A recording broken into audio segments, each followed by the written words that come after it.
So ito naman, punta naman tayo sa mga suot, di ba?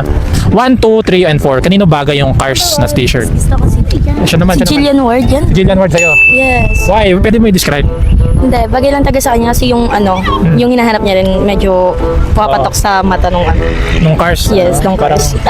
Tama naman. Anak ka ng Pero naman Tama kasi. naman. Kasi, Tapos ang niyan, sexy niya din tignan. Ganun. anong say mo pala dun sa parang binasted niya si Eman Bacot?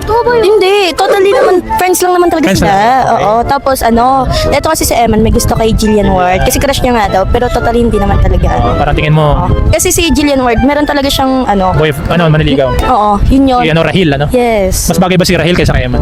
Oo, mas cute sila tignan. Kung nagsisimula yung round, knockout na si Eman. Yeah, true. Grabe ka naman. Hindi, okay lang yun. kasi yun. Mayaman naman si For me, Eman eh. oo. Maraming magkagusto sa kanya, di ba? Di, kahit nga bilang yung babae, Ayun. wala sa kanya. Teka lang. Kung mamili yung babae. Hindi, it is ko sa pagiging Oo, niya, kasi yeah. mayaman Kasi siya, mayaman. di ba? Pero may looks naman din kasi talaga sa Eman.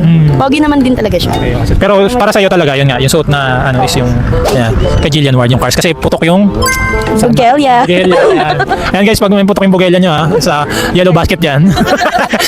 Pagka flat chested, next video kayo.